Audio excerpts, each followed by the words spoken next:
గాదె Saikrishna lockup death కేసులో కీలక పరిణామం చోటు చేసుకుంది. ఈ కేసులో ప్రధాన నిందితులుగా ఉన్న head constable Ashok, Nani Suryaraopeta ACP కార్యాలయంలో లొంగిపోయారు. సౌత్ ఏసీపీ మానసేదుట ఇద్దరు హెడ్ కానిస్టేబుల్ లొంగిపోవడం చర్చనీయాంశంగా మారింది. కొన్ని రోజులుగా అజ్ఞాతంలో ఉన్న అశోక్, నాని లొంగుబాటుతో కేసు దర్యాప్తులో వేగం పెరిగింది.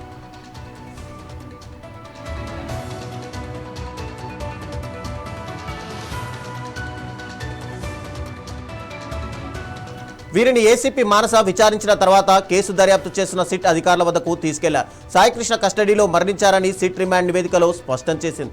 అంతేకాదు మృతదేహాన్ని మాయం చేశారని కూడా సిట్ పేర్కొంది.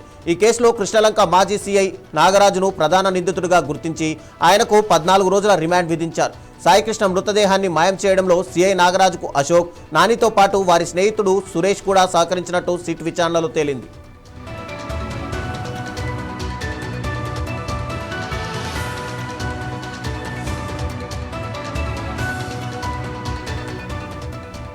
అశోక్, నానిని విజయవాడ సిపి ఇప్పటికే సస్పెండ్ చేశారు. క్రైమ్ కానిస్టేబుల్ బాబురావును కూడా సిట్ అధికారులు అరెస్ట్ చేసి కోర్టులో హాజరుపరిచారు.